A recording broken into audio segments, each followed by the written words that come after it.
మీ phone ఉదయం charge చేస్తుంటే మధ్యాహ్నానికి 30%కి అయితే బ్యాటరీ డ్రైన్ అవుతుందా? అయితే మనం కొత్త బ్యాటరీని అయితే కొనాల్సిన అవసరం లేదు.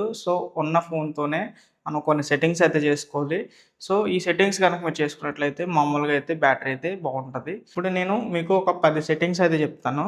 సో, చెప్పిన 10 సెట్టింగ్స్‌లో కూడా లాస్ట్ 2 కూడా చాలా ఇంపార్టెంట్ సెట్టింగ్స్. చాలా మందికి తెలీదు కూడా. లాస్ట్ రెండిట్లో కోసం అయితే మీరు లాస్ట్ వరకు వీడియో అయితే చూడండి. ఎక్కడ వీడియో స్కిప్ చేయొద్దు. మీరెక్కడ వీడియోని స్కిప్ చేసినా సరే ఏదో ఒక పాయింట్ అయితే మిస్ అవుతూ ఉంటారు. ప్రెజెంట్ మీరన్నీ కూడా ఇప్పుడైతే సెట్టింగ్స్ చేసుకోవచ్చు. కొన్ని సెట్టింగ్స్ అయితే వీడియో చేస్తున్నాను చేసుకోవచ్చు.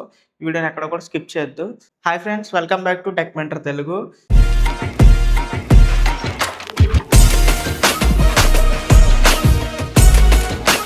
ఈరోజు మన టాపిక్ వచ్చేసరికి మన మొబైల్‌లో బ్యాటరీ అనేది ఎక్కువగా డ్రైన్ అయితే మనం దాన్ని ఎలా రిసాల్వ్ చేసుకోవాలని చెప్పేసి అయితే మన వీడియో టాపిక్ అయితే ఉంది. ఇది ఆండ్రాయిడ్ ఫోన్ అయినా, ఐఫోన్ అయినా సరే కొన్ని సెట్టింగ్స్ అయితే ఉంటాయి. ప్రతి సెట్టింగ్‌ని మనం చేసుకుంటే గనక మన మొబైల్ అనేది ఆటోమేటిక్‌గా బూస్ట్ అయితే అవుతది. మీకు గనక బ్యాటరీ అనేది ఎక్కువ రావట్లేదు, మధ్యాహ్నం కల్లా అయిపోతుందంటే గనక ఈ ట్రిక్స్‌ని అయితే ఫాలో అవ్వండి. ఒకటి గుర్తుపెట్టుకోండి. మీరు వేరే వేరే బ్రాండ్స్‌లో ఏంటంటే ఈ సెట్టింగ్స్ అనేది వేరే వేరే నేమ్స్‌తో అయితే ఉంటాయి. ఆ నేమ్స్ అనేది కొంచెం అటు ఇటుగా ఉంటాయి. మీకు ఎక్కడైనా డౌట్ ఉంటే గనక కింద కామెంట్‌లో అయితే అడగండి. పర్టిక్యులర్ మోడల్‌ని అయితే చెప్పారంటే నేను ఖచ్చితంగా దానికి సంబంధించిన సెట్టింగ్స్ అయితే చెప్తాను. సో, ఈ వీడియోలోకి అయితే వెళ్ళిపోవచ్చు. Let us start. First point. చాలామంది ఏంటంటే మన మొబైల్ స్క్రీన్ అనేది చాలా ఎక్కువ బ్రైట్‌నెస్‌తో చూస్తారు. అలా ఎక్కువ బ్రైట్‌నెస్‌తో చూసినప్పుడు ఏంటంటే మన మొబైల్ అనేది ఎక్కువ బ్యాటరీని అయితే కన్జంప్షన్ చేస్తది. మనం ఎక్కువ బ్యాటరీని కన్జంప్షన్ చేసిందంటే బ్యాటరీ కూడా మన సైకిల్ వాల్యూస్ అయితే తగ్గుతూ ఉంటాయి. ఆటోమేటిక్‌గా బ్యాటరీ వాల్యూ పడిపోద్ది. అలాంటప్పుడు ఏంటంటే మనకి ఎక్కువ డ్రైన్ అవుతూ ఉంటది. మనం ఈ ప్రాబ్లమ్ సాల్వ్ చేయాలంటే గనక మీరు అట్‌లీస్ట్ మాక్సిమం పెట్టుకుంటే గనక 80%కు దాటైతే వెళ్ళొద్దు. మీకేదైనా నీడ్ ఉంటే తప్పితే గాని 100% పెట్టొద్దు. 90% కూడా మీరు 80-70% బ్రైట్‌నెస్‌లో అయితే మీరు మెయింటైన్ చేయగలిగితే మీ మొబైల్ అనేది ఎక్కువ హీట్ అవ్వదు. అండ్ ఆల్సో బ్యాటరీ కూడా డ్రైన్. ఇంకో టిప్ ఏంటంటే ఒకవేళ మీది AMOLED గాని, ఓఎల్ఈడీ స్క్రీన్ గాని అయితే మీరు మాక్సిమం డార్క్ థీమ్‌లో పెట్టుకొని యూజ్ చేయండి. మీరు డార్క్ థీమ్‌లో పెట్టుకొని యూజ్ చేయడం వల్ల యూజ్ ఏంటంటే గనక AMOLED స్క్రీన్ గాని, ఓఎల్ఈడీ స్క్రీన్ గాని ఎవ్రీ పిక్సెల్ టు పవర్ ఉంటది. మనకి ప్రతి పిక్సెల్ కూడా ఇండివిడ్యువల్‌గా రియాక్ట్ అవుతది కాబట్టి ఏదైనా బ్లాక్ కలర్ ఉన్నప్పుడు అక్కడ పిక్సెల్ అనేది ఆఫ్ అయిపోద్ది. పిక్సెల్ ఆఫ్ అయిందంటే ఆటోమేటిక్‌గా బ్యాటరీ కన్జంప్షన్ అనేది తగ్గుతది కాబట్టి మాక్సిమం ఓఎల్ఈడీ గాని, AMOLED స్క్రీన్ గాని యూజ్ చేసేవాళ్ళు కంపల్సరీ డార్క్ థీమ్ అయితే యూజ్ చేయడానికి ట్రై చేయండి. మీ బ్యాటరీ కోసం చాలా వరకు సేవ్ అయితే చేసిన వాళ్ళు అవుతారు. సెకండ్ పాయింట్ వచ్చేసరికి ఈ మధ్య ఏంటంటే మనకు మొబైల్స్ అనేది 90 హెర్ట్జ్ ఉండొచ్చు. లేదంటే 120 ఉండొచ్చు. లేదంటే 144 హెర్ట్జ్ ఉండొచ్చు. ఇదేంటంటే రిఫ్రెష్ రేట్ అనమాట. రిఫ్రెష్ రేట్ అంటే ఏం లేదు. మనకి ఒక సెకండ్‌కి మన మొబైల్ అనేది ఎన్ని సార్లు రిఫ్రెష్ అవుతుంది. మనం టచ్ చేసినప్పుడు ఎన్ని సార్లు రియాక్ట్ అవుతుంది. అనేది రిఫ్రెష్ రేట్ అయితే అవుతది. మనకి టచ్ శాంప్లింగ్ రేట్ ఉంటది. టచ్ శాంప్లింగ్ రేట్ అనేది ఏంటంటే మనం టచ్ చేసినప్పుడు అది ఎన్ని సార్లు కాలిక్యులేట్ అవుతుంది. అది అనమాట. డిఫరెంట్ ఏంటంటే మనకి రిఫ్రెష్ రేట్ అనేది స్క్రీన్ అనేది రిఫ్రెష్ అవ్వడం. ఒకవేళ టచ్ శాంప్లింగ్ రేట్ అయితే మనం టచ్ చేసిన దాన్ని మనం అది ఎన్ని సార్లు కౌంట్ అవుతుందనేది. ఒకవేళ మీకు గనక రిఫ్రెష్ రేట్‌కి గనక టచ్ శాంప్లింగ్ రేట్‌కి డిఫరెన్స్ ఏమైనా తెలుసుకోవాలనుకుంటే కామెంట్ అయితే చేయండి. కంపల్సరీ నేను దానికోసం వీడియో అయితే చేస్తాను. మనకి రిఫ్రెష్ రేట్ వల్ల యూజ్ ఏంటంటే స్క్రీన్ అనేది చాలా స్మూత్‌గా అయితే రన్ అవుతుంది. స్మూత్‌గా రన్ అవుతుందంటే ఆటోమేటిక్‌గా యూజర్‌కి ఏంటి స్మూత్‌గా ఉంది కదా! అదే యూజ్ చేద్దామన్న థియరీలో అది ఎంతుంటే అంత హయ్యర్ రిఫ్రెష్ రేట్ అయితే పెట్టుకుంటారు.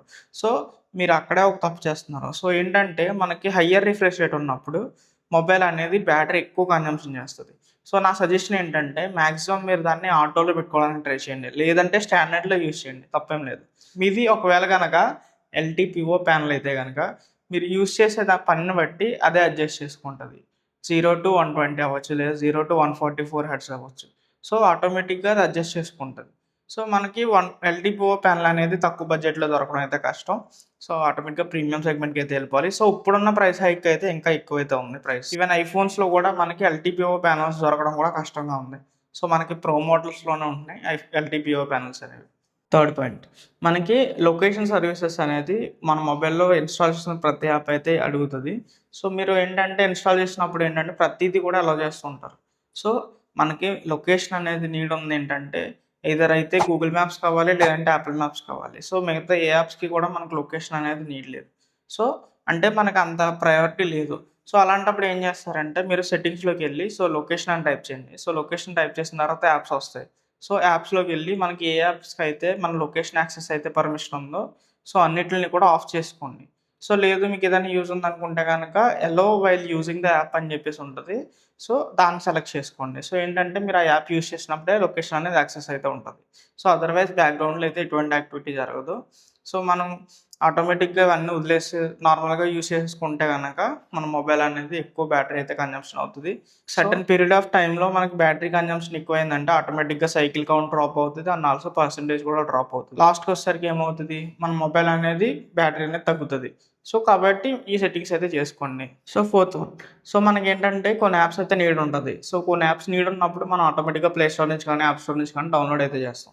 సో డౌన్‌లోడ్ చేసిన తర్వాత ఆ యాప్స్ యూజ్ చేసేసి సో ఆటోమేటిక్‌గా క్లోజ్ చేసి వదిలేస్తాం. కాకపోతే మనకు తెలియనిదేంటంటే అది మనకు బ్యాక్‌గ్రౌండ్‌లో చాలా యాక్టివిటీ అయితే జరుగుతది. సో మనం మొబైల్ యూజ్ చేస్తున్నప్పుడు కూడా బ్యాక్‌గ్రౌండ్‌లో అయితే యాక్టివిటీ జరుగుతది. సో మనకది జరగకుండా ఉండాలనుకుంటే గనక మనం మొబైల్ సెట్టింగ్స్‌లోకైతే వెళ్ళి సో బ్యాక్‌గ్రౌండ్ యాక్టివిటీ అని చెప్పేసి అయితే టైప్ చేయండి. లేదంటే గనక యాప్స్ అని టైప్ చేశారంటే ఆటోమేటిక్‌గా వస్తాయి. సో ఒకవేళ మీరు యాప్స్ అని టైప్ చేసినట్లయితే గనక బ్యాక్‌గ్రౌండ్ యాక్టివిటీ అయితే అని కనిపిస్తది. సో దాని మీద మనం పర్మిషన్ అయితే ఇచ్చుకోవచ్చు. సో బ్యాక్‌గ్రౌండ్ యాక్టివిటీ అవ్వచ్చా లేదా అని చెప్పేసి. సో బ్లైండ్‌లీ అన్నిట్లికి కూడా రిస్ట్రిక్షన్ అయితే పెట్టొద్దు.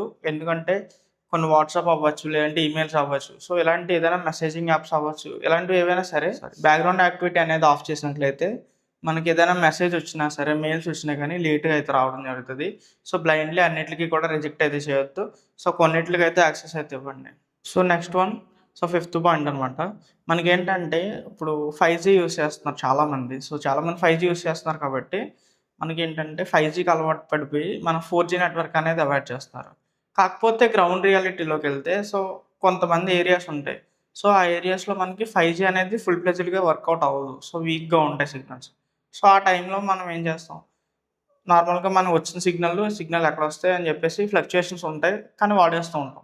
సో మెయిన్‌లీ మీరక్కడ ఇంకొక తప్పేంటంటే, సో మీరు ఒకవేళ 5జీ సిగ్నల్ వీక్‌గా ఉంటే కంపల్సరీ ఆటో మోడ్‌లో అయితే పెట్టుకోండి నెట్వర్క్. సో అది ఎలా ఏంటంటే సెట్టింగ్స్‌లోకెళ్ళండి.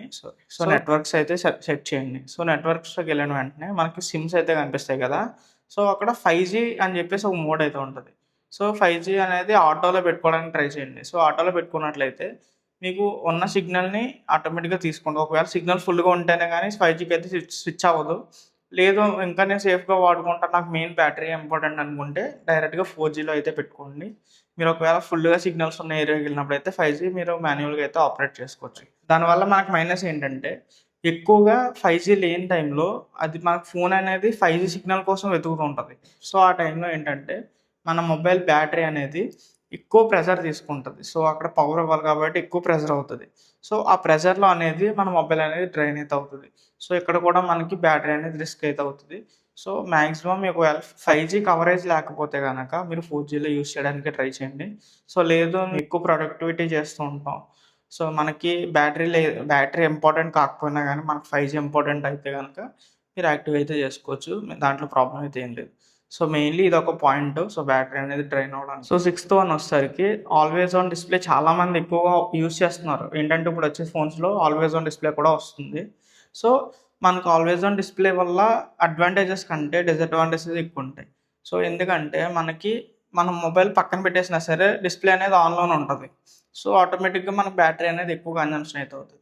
సో లేదు మేము అలా ఆల్వేస్ ఆన్ డిస్‌ప్లే మనకి ఇంపార్టెంట్ అనుకుంటే గనక మీరు ట్యాప్ టు షో అయితే పెట్టుకోండి. సో మీరు ఒకవేళ సెట్టింగ్స్‌లోకెళ్ళి ఆల్వేస్ ఆన్ డిస్‌ప్లే అని చెప్పినట్లయితే సో కింద మనకి ట్యాప్ టు షో అని ఉంటది. సో మీరక్కడ టచ్ చేసినప్పుడు మాత్రమే మనకి ఆల్వేస్ ఆన్ డిస్‌ప్లే అయితే యాక్టివేట్ అవుతది. సో మనకి ఈ ఫీచర్ ఉండడం వల్ల సో ఎంటైర్ టైమ్ అంతా కూడా మన మొబైల్ ఆన్ అవ్వకుండా సో మనం ఎప్పుడైతే రియాక్ట్ అవుతామో సో ఆ టైంలోనే మన మొబైల్ అయితే కనిపిస్తదనమాట. ఒకవేళ మీరు ఆ ఆప్షన్ పెట్టుకున్నట్టయితే కొంచెం బ్యాటరీ అయితే సేవ్ అవుతది. సో మీరు దాని ద్వారా మన బ్యాటరీ ఎక్కువ డ్రైన్ అవ్వకుండా అయితే చూసుకోవచ్చు. నెక్స్ట్ సెవెంత్ వన్ వచ్చేసరికి యాప్స్ అండ్ సిస్టమ్ అప్డేట్స్. వీటిని చాలామందైతే స్కిప్ చేస్తూ ఉంటారు. సో నెగ్లెక్ట్ చేస్తూ ఉంటారు కదా! ఎందుకంటే ఇది ఒక మనకి మేజర్ కీ రోల్ అయితే ప్లే చేస్తది. సో మనకి అప్డేట్స్ కరెక్ట్‌గా ఉండి యాప్స్ అనేది కరెక్ట్‌గా సిస్టమ్స్ అన్నీ కూడా ఆప్టిమైజ్ ఉన్నప్పుడు మనకి సిస్టమ్ సర్వర్ అనేది ఎటువంటి ఎక్కువ లోడ్ తీసుకోకుండా ఫ్రీగా మూవ్ అవుతది. సో మనం అలా ఫ్రీగా ఉన్నప్పుడే మనకి బ్యాటరీ కూడా ఎక్కువ బర్డెన్ అయితే ఉండదు. సో వీలైనంత వరకు మన యాప్స్‌నైతే ఎప్పటికప్పుడు అప్డేట్ చేసుకుంటూ ఉండండి. సో అండ్ ఆల్సో ఇంకొకటేంటంటే మీరు థర్డ్ పార్టీ వెబ్‌సైట్స్ నుంచి అంటే లైక్ ఏంటంటే క్రోమ్ నుంచి ఎక్కిస్తూ ఉంటారు. వేరే అదర్ బ్రౌజర్స్ నుంచి ఎక్కిస్తూ ఉంటారు. సో మెయిన్‌లీ మీరు ట్రస్టెడ్ అనుకున్నది ఏదైనా ప్లే స్టోర్ అవ్వండి, లేదంటే యాప్ స్టోర్ అవ్వండి. ఇలాంటి సైట్స్ నుంచి మాత్రమే మీరు ఏదైనా యాప్స్ ఇన్‌స్టాల్ చేయగలిగితే ఇన్‌స్టాల్ చేయండి. సో, లేదు అనుకుంటే గనక థర్డ్ పార్టీస్ మీకు ఖచ్చితంగా నీడ్ ఉందంటే ఇన్‌స్టాల్ చేయండి. అదర్‌వైజ్ మీరైతే ఖచ్చితంగా ఇన్‌స్టాల్ అయితే చేయొద్దు. సో, కొన్ని కొన్ని యాప్స్ అయితే ఉంటాయి. సో, దాని గురించి సెపరేట్ వీడియో అయితే చేస్తాను ఒకటి. సో, మన ఫోన్‌లో ఏ యాప్స్ అయితే ఎక్కించాలి, ఎక్కించకూడదు అని చెప్పేసి ఒక వీడియో ఉంది. సో, ఆ వీడియోల కోసం మీకైతే కిందైతే సబ్స్క్రైబ్ అయితే చేసుకోండి. సో, మన ఛానల్ సబ్స్క్రైబ్ చేసుకుంటే సో, ఇలాంటి వీడియోస్ అయితే మళ్ళీ మళ్ళీ వస్తుంటాయి. సో, నెక్స్ట్ వన్ వచ్చేసరికి ఎయిత్ పాయింట్. సో, మనం ఎక్కువ మంది బ్యాటరీ సేవర్స్ మీద యూజ్ అవుతారు. అంటే మనకి బ్యాటరీకి స్వీట్ స్పాట్ ఏంటంటే 20-80% మధ్యలో ఉండాలి. సో, అటు 80% దాటిపెట్టినా ప్రాబ్లమే అండ్ ఆల్సో 20% బిలో ఉన్నా సరే ప్రాబ్లమే మన మొబైల్‌కి. మన స్వీట్ స్పాట్ ఏంటంటే 20-80 మధ్యలో మనం వేరీ చేసినట్లయితే గనక మన మొబైల్ అనేది కరెక్ట్‌గా హెల్తీగా అయితే మొబైల్ బ్యాటరీ అయితే రన్ అవుతది. సో, దీనివల్ల ఏంటంటే కొంతమంది హెవీ యూజర్స్ ఉంటారు. అంటే మన ఫోన్ చచ్చిపోతున్నా సరే యూజ్ చేస్తూ ఉంటారు. సో, ఆ టైంలో ఏంటంటే చాలామంది బ్యాటరీ సేవర్స్‌నైతే థర్డ్ పార్టీవి ఎక్కిస్తూ ఉంటారు. సో, మనకి ఇన్‌బిల్ట్‌గా వచ్చే బ్యాటరీ సేవర్ అయితే మోర్ దెన్ ఎనఫ్ సరిపోద్ది. సో, థర్డ్ పార్టీ యాప్స్ ఎక్కిచ్చి బ్యాటరీకి ఇంకా బర్డెన్ పెంచుతారు. సో, ఇంకా తగ్గిస్తున్నామని బ్యాటరీ సేవ్ చేస్తున్నాం అనుకుంటారు గానీ, సో, థర్డ్ పార్ట్స్ ఎక్కించడం వల్ల ఇంకా బర్డెన్ అయితే పెరుగుతది బ్యాటరీకి. సో, మీరు అదర్ థర్డ్ పార్టీ యాప్స్ అయితే ఎక్కించి బ్యాటరీని అయితే సేవ్ చేయాల్సిన అవసరం లేదు. సో, ఇన్‌బిల్ట్‌గా వచ్చేటువంటి బ్యాటరీ సేవర్ అయితే మోర్ దెన్ ఎనఫ్ మొబైల్‌కి. సో, దాన్ని ప్రాపర్‌గా యూజ్ చేసుకోండి. అంతేగాని 20% అయిపోయిన తర్వాత కూడా మీరు 1%కొచ్చి అప్పుడు ఛార్జింగ్ చేద్దామని అయితే అనుకోద్దు. సో, మాక్సిమం మీరు 20% ఉన్నప్పుడే ఛార్జ్ చేసుకోవడానికి ట్రై చేయండి. సో, మీకక్కడ స్వీట్ స్పాట్ అయితే అవుతది. సో, ఇంకా లాస్ట్ 2 పాయింట్స్ అయితే ఉన్నాయి. చాలామంది దీనికోసం అయితే వెయిట్ చేస్తుంటారు. సో, మధ్యలో వచ్చినందుకు సారీ. సో, మీరు ఈ వీడియో ఎక్కడి వరకు చూసారంటే సో, వీడియో ఎంతో కొంత నచ్చే ఉంటది కదా! సో, వీడియోనైతే లైక్ చేయండి. అండ్ ఆల్సో మన ఛానల్ సబ్స్క్రైబ్ అయితే చేసి పెట్టుకోండి. సో, ఇలాంటి వీడియోస్ అయితే మీకోసం మళ్ళీ మళ్ళీ తెస్తూ ఉంటాను. సో, నెక్స్ట్ వచ్చేసరికి మనకి నైన్త్ పాయింట్ అనమాట. సో, మనకి ఎక్కువ నోటిఫికేషన్స్ వస్తూ ఉంటాయి. సో, మన నోటిఫికేషన్స్ వచ్చినప్పుడు ఏంటంటే చాలా ఇరిటేషన్ ఫీల్ అవుతాం. అదేదైనా యూజ్‌ఫుల్ నోటిఫికేషన్ అయితే ప్రాబ్లమ్ ఏం లేదు. సో, మనం దాన్ని యూజ్ చేసుకుంటాం. లేదు అనుకుంటే సో, ఫర్ ఎగ్జాంపుల్ ఏదైనా షాపింగ్ యాప్స్ ఉంటాయి. సో, ఆఫర్స్ ఉన్నాయని చెప్పేసి నోటిఫికేషన్స్ వస్తాయి. లేదు అంటే ఏదైనా వెబ్‌సైట్ ఓపెన్ చేశారంటే దాని నుంచి కూడా నోటిఫికేషన్స్ వస్తుంటాయి. సో, ఇలాంటివన్నీ కూడా మన సెట్టింగ్స్‌లోకెళ్ళి సో, యాప్స్‌లోకైతే వెళ్ళండి. సెట్టింగ్స్ ఓపెన్ చేసి యాప్స్‌లోకైతే వెళ్ళండి. సో, యాప్స్‌లోకి వెళ్ళిన తర్వాత యాప్ నోటిఫికేషన్స్ అని అయితే కనిపిస్తది. సో, ప్రతి యాప్‌కి కూడా ఇండివిడ్యువల్‌గా యాప్ నోటిఫికేషన్స్ అయితే ఆఫ్ చేసుకోండి. ఇఫ్ ఇన్ కేస్ మీకది యూజ్ అయ్యే యాప్ అయితే సో, దాని నుంచి ఎటువంటి ఫ్రాడ్ నోటిఫికేషన్స్ అయితే రావనుకుంటే గనక కంపల్సరీ దాన్నయితే యాక్టివేట్ అయితే చేసుకోండి. ఈ నోటిఫికేషన్స్ ఆఫ్ చేయడం వల్ల మన మొబైల్ కూడా చాలా క్లీన్‌గా అయితే యూజ్ అవుతది. సో, అండ్ ఆల్సో బ్యాక్‌గ్రౌండ్‌లో కూడా ఎటువంటి యాప్స్ కూడా రన్ అవ్వకుండా ఉంటాయి. ఇప్పుడు లాస్ట్ టాపిక్ అనమాట. సో, అందరూ చాలా వరకు వెయిట్ చేసిన టాపిక్ అండ్ ఆల్సో చాలా ఇంపార్టెంట్ టాపిక్ అనమాట ఇది. సో, మనకిదేంటంటే మన బ్యాటరీ హెల్త్‌ని కాపాడుకోవాలి. సో, బ్యాటరీ హెల్త్‌ని కాపాడుకోవాలంటే సో, ఇప్పుడు నేను చెప్తాను. సో, ఈ టాపిక్ అయితే మీరు కంపల్సరీ చూడండి. సో, చూసారంటే ఈ టాపిక్‌లోనే మీకు ఒక 35% ప్రాబ్లమ్ అయితే ఇక్కడ సాల్వ్ అయిపోద్ది. సో, ఫస్ట్ ఆఫ్ ఆల్ ఏంటంటే మనం ఛార్జ్ చేస్తాం మొబైల్. సో, ఛార్జింగ్ చేసిన తర్వాత సో, మన రోజుకి ఎంతొస్తుంది ఛార్జింగ్ అని చెప్పేసి మాత్రం కాలిక్యులేట్ చేస్తాం. బట్ మనం చేయాల్సిందేంటంటే లాంగ్ టర్మ్‌లో కూడా మనకి మొబైల్ బ్యాటరీ బ్యాకప్ అనేది ఎలా ఉందో ఒకసారి చెక్ చేసుకోవాలి. సో, మీరు కొన్నప్పుడు ఎలా వస్తుంది? సో, ఇప్పుడు ఎలా వస్తుంది? సో, దాన్ని బట్టి మీరు చెక్ చేసుకుంటే మీ బ్యాటరీని ఎలా ఇంప్రూవ్ చేసుకోవాలి అన్న దాని గురించి మీకైతే క్లారిటీ వస్తది. అండ్ ఆల్సో మనకి మొబైల్ సపోర్ట్ చేసేటువంటి ఆప్టిమైజ్ ఛార్జింగ్ గాని, లేదంటే అడాప్టివ్ ఛార్జింగ్ గాని, ఛార్జ్ లిమిట్స్ అయితే ఉంటాయి. మొబైల్ సెట్టింగ్స్‌లోనే ఉంటాయి. సో, మీరు వాటిని ఖచ్చితంగా యూజ్ చేయండి. సో, యూజ్ చేశారంటే మొబైల్ అనేది ఎక్కువ బర్డెన్‌కి అయితే గురవ్వదు. సో, మనకి ఎక్కువ బర్డెన్ అయినప్పుడు ఏంటంటే మొబైల్ బ్యాటరీ మీద ఎఫెక్ట్ అవుతది ఏదైనా సరే. సో, మీరు ఏ పాయింట్ మీద మొబైల్ యూజ్ చేసినా సరే అది కంపల్సరీ ఫస్ట్ ఆఫ్ ఆల్ బ్యాటరీకి ఎఫెక్ట్ అవుతది. సో, అది గుర్తుపెట్టుకోండి. ఏదైనా సరే హెవీగా యూజ్ చేయొద్దు. సో, అలాగే ఫోన్ చాలామంది హాట్ కండిషన్స్ ఉంటాయి. అంటే ఫోన్ వేడిగా ఉన్నప్పుడు కూడా మనకి మొబైల్ అనేది ఛార్జ్ చేస్తూ ఉంటారు. సో, అలా చేయొద్దు ఎప్పుడు కూడా. సో, మొబైల్ అనేది ఛార్జ్ చేశారంటే సో, సర్టెన్ కూల్ టెంపరేచర్ ఉంటది. అంటే రూమ్ టెంపరేచర్‌లో అయితే చేయొచ్చు. మరీ వేడిగా ఉన్నప్పుడైతే మొబైల్ అయితే చేయొద్దు. ఆటోమేటిక్‌గా మీరు ఛార్జ్ చేశారంటే గనక ఛార్జింగ్ నుంచి కూడా మన మొబైల్ హీట్ అవుతది. సో, మొబైల్ ఆల్రెడీ హీట్ ఉంది. అండ్ ఆల్సో ఛార్జింగ్ వల్ల హీట్ ఎక్కుతుంది. కొన్ని కొన్ని కేసెస్‌లో ఏమవుతదంటే సో, ఈ 2 హాట్‌గా ఉండడం వల్ల మన మొబైల్ అనేది బ్లాస్ట్ అయితే అవుతది. సో, రేర్ కేసెస్‌లో అయితే బ్లాస్ట్ అవుతది. కానీ మీరైతే కంపల్సరీ ఇలా అయితే చేయొద్దు. సో, మాక్సిమం సేఫ్‌గా అయితే ఛార్జ్ చేసుకోండి. అండ్ ఆల్సో ఇంకొకటేంటంటే ఛార్జింగ్ చేసేటప్పుడు మొబైల్ యూజ్ చేయొద్దా అని చెప్పేసి చాలా మందికి ఒక మిత్ అయితే ఉంది. సో, అది ఇవాళ క్లియర్ చేస్తున్నాను. ఛార్జ్ చేసేటప్పుడు మొబైల్ అయితే యూజ్ చేయొచ్చు.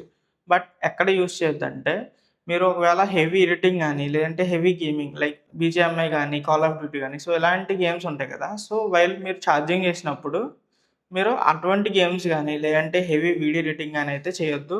సో బేసిక్ యాప్స్ అయితే యూజ్ చేసుకోవచ్చు. ప్రాబ్లమ్ అయితే ఏం లేదు. అండ్ ఆల్సో మనం ఎవ్రీ టైమ్ మొబైల్‌ని 0%కి అయితే తీసుకురాకండి. సో మీరు అట్‌లీస్ట్ 20% ఉన్నప్పుడు మాత్రమే ఛార్జ్ చేసుకోండి. సో బిలోకొచ్చిందంటే ఆటోమేటిక్‌గా మొబైల్ బ్యాటరీ అనేది పర్సెంటేజ్ తగ్గుతూ వస్తూ ఉంటది. సో మనకు పర్సెంటేజ్ ఒక 75%కి బిలో బ్యాటరీ అనేది రీప్లేస్ చేసుకోవాల్సి ఉంటది. అండ్ ఆల్సో ఇంకొక టిప్ ఏంటంటే మనకి మ్యానుఫ్యాక్చరర్స్ ఏదైతే చార్జర్స్ ఇస్తారో 90% వాటినే యూజ్ చేయడానికి ట్రై చేయండి. ఇఫ్ ఇన్ కేస్ గనక మీకు ఆ చార్జర్ గనక ఎటువంటి కండిషన్స్‌లో అయినా పోయినట్లయితే so maximum original charger use చేయడానికి ట్రై చేయండి. లేదంటే మంచి కంపెనీ బ్రాండ్స్ అయితే యూజ్ చేయడానికి ట్రై చేయండి. అంతేగాని థర్డ్ పార్టీ ఏదో చీప్‌గా వస్తుంది కదా అని చెప్పి యూజ్ చేశారంటే ఫస్ట్ ఆఫ్ ఆల్ మనకి బ్యాటరీ దగ్గర ఎఫెక్ట్ అవుతది. సో మీరు ఇక్కడ తక్కువగా సేవ్ అవుతది. సో మీకు మీరు బిల్ పడేది మాత్రం ఎక్కువగా బిల్ పడతది. మొబైల్‌లో బ్యాటరీ పోయిందంటే. సో చాలా కాస్ట్‌లీ అయితే ఉంటాయి కొన్ని బ్యాటరీస్ అయితే. సో ఇప్పుడు నేను చెప్పేది సెట్టింగ్స్ మీకు అర్థమైనట్లున్నాయి కదా! సో ఇప్పుడు చాలామంది చేసేటువంటి తప్పులైతే ఏంటో చెప్తాను. సో ఫస్ట్ ఆఫ్ ఆల్ మనకి ప్లే స్టోర్‌లో కొన్ని యాప్స్ అయితే ఉంటాయి. సో మొబైల్ స్పీడ్ పెంచడానికి, లేదంటే బ్యాటరీ పెంచడానికి, లేదంటే ఫోన్ కూలర్స్ ఉంటాయి. ఫోన్ కూలర్స్ అంటే ఏం లేదు. మొబైల్ కూల్‌గా ఉండడం కోసం అని చెప్పేసి సర్టెన్ యాప్స్ అయితే ఉంటాయి. చాలామందికి అర్థం కాని విషయం ఏంటంటే, సో మొబైల్ కూల్ అవ్వాలంటే ఫిజికల్‌గా ఉండాలి మనకి సిస్టమ్ అనేది. సో మొబైల్ హార్డ్‌వేర్‌లోనే మనకు కూలర్స్ అయితే ఉంటాయి. సో హార్డ్‌వేర్‌లో కూలింగ్ సిస్టమ్ లేనప్పుడు సో మొబైల్ అనేది ఎలా కూల్ అవుతది? ఈ మిత్ అయితే చాలామంది నిజమైతే అనుకుంటున్నారు. సో ఎటువంటి యాప్స్ కూడా మీరు ప్లే స్టోర్ నుంచి అయితే ఇటువంటి యాప్స్ అయితే ఎక్కించొద్దు. ఎందుకంటే మొబైల్ బ్యాటరీ బూస్టర్ అని చెప్పేసి, లేదంటే ఫోన్ కూలర్స్ అని చెప్పేసి కానీ, లేదంటే ఫోన్ క్లీనర్స్ అయితే ఉంటాయి. సో ఇలాంటి యాప్స్ ఏమైనా కూడా మీరు ప్లే స్టోర్ నుంచి అయితే ఎక్కించొద్దు. సో వాటి వల్ల ఇంకా బ్యాటరీ బర్డెన్ అవుతది. ఫోన్ హీట్ అవుతది. అంతేగాని మనకి మొబైల్ కూలింగ్ అయితే అవ్వదు. సో ఇలాంటి వాటినైతే అవాయిడ్ చేయండి. ఇంకొకటి ఏంటంటే మన మొబైల్ ఫోన్‌లో ఆల్రెడీ ఎగ్జిస్టింగ్‌గా కొన్ని సెట్టింగ్స్ అయితే ఉంటాయి బ్యాటరీ కోసం.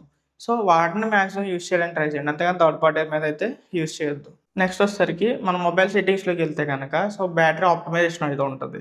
సో అందులోకెళ్ళి మీరు చెక్ చేశారంటే ఏ యాప్ అయితే ఎక్కువగా బ్యాటరీ డ్రైన్ చేస్తుందని చెప్పేసి ప్రతిది కూడా ఇన్ఫర్మేషన్ అయితే అక్కడ ఉంటది. మీరు దాని ద్వారా ఒక కంక్లూజన్‌కి అయితే రావచ్చు. సో మీది ఏ యాప్ అయితే ఎక్కువగా యూజ్ సో దాన్ని మీరు ఉంచాలా? లేదంటే డిలీట్ చేయాలా?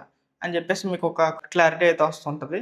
సో మీరు దాన్నైతే ఒకసారి చెక్ చేసుకోండి. అయితే ఫ్రెండ్స్ 10 సెట్టింగ్స్ అయితే ఇవే. సో ఇందులో మీరు ప్రతిది గనక యాక్టివేట్ చేసుకున్నట్లయితే మీ ఫోన్ అయితే ఖచ్చితంగా ఏదో ఒక ఇంప్రూవ్‌మెంట్ అయితే మీరు నోటీస్ చేస్తారు. ఇఫ్ ఇన్ కేస్ మీరు గనక ఇందులో ఏ ప్రాబ్లమ్‌లో సాల్వ్ అయినా సరే కింద కామెంట్‌లో అయితే చెప్పండి. నాకు ఇది వర్క్ అయిందని చెప్పేసి. సో ఇంకా చాలామంది వ్యూవర్స్ అయితే ఉన్నారు కదా! వాళ్ళందరికీ కూడా అర్థమవుతది. సో కంటెంట్ ఎలా ఉంటది ఏంటని చెప్పేసి. సో ఈరోజు మనం చెప్పుకున్న టాపిక్స్ అన్నీ కూడా ఏదైనా అర్థం కాకపోతే ఒకసారి మళ్ళీ బ్యాక్‌కెళ్ళి మళ్ళీ చూడండి ఒకసారి వీడియోని. మీకు క్లారిటీగా అర్థమవుతది. సో మాక్సిమం క్లారిటీగానే చెప్పాను. ఈ వీడియో గనక మీకు యూజ్‌ఫుల్ అనిపిస్తే వీడియోకి ఒక లైక్ అయితే ఏసుకోండి. సో లైక్ అనేది ఫ్రీయే కదా! అండ్ ఆల్సో సబ్స్క్రైబ్ కూడా ఫ్రీయే. సో మధ్యలో వచ్చాననుకోకుండా వెంటనే మన ఛానల్ అయితే సబ్స్క్రైబ్ చేసుకోండి. సో ఇలాంటి వీడియోస్ మీకోసం మళ్ళీ వస్తూనే ఉంటాయి. సో ఇదే కాదు ఏఐ గురించి అవ్వచ్చు, లేదంటే టెక్ టిప్స్ అవ్వచ్చు, లేదంటే మొబైల్ అన్బాక్సింగ్స్ అవ్వచ్చు. ఇంకా చాలానే వీడియోస్ అయితే వస్తుంటాయి. సో కంపల్సరీ మన ఛానల్ అయితే సబ్స్క్రైబ్ చేసుకోండి. నెక్స్ట్ ఏంటంటే మీరు ఇప్పుడు ప్రెజెంట్ ఏ ఫోన్ యూజ్ చేస్తున్నారు అని చెప్పేసి కింద అయితే కామెంట్ చేయండి. రియల్మీ అని చెప్పండి. లేదంటే రెడ్మీ యూజ్ చేస్తున్నట్లయితే రెడ్మీ అని చెప్పండి. సో కంపల్సరీ కామెంట్ అయితే ఒకటి చేయండి. సో వీడియో అయితే బూస్ట్ అవుతది. సో ఇంకా చాలా మందికి బ్యాటరీ ప్రాబ్లమ్స్ అయితే ఉంటాయి. సో అలాంటి వాళ్ళకి వీడియో అయితే బూస్ట్ అయితే అవుతది. సో వాళ్ళు కూడా వీడియోని చూసి వాళ్ళ సెట్టింగ్స్ అయితే అప్డేట్ చేసుకుంటారనమాట. సో మీకు ఏదైనా నెక్స్ట్ వీడియో ఏం చేయాలని చెప్పేసి మీకు ఏదైనా ఐడియా వస్తే గనక కింద అయితే కామెంట్‌లో చెప్పండి కంపల్సరీ. అండ్ ఆల్సో మన ఛానల్ సబ్స్క్రైబ్ అయితే చేయడం మర్చిపోవద్దు. Thank you so much for watching. Keep creating.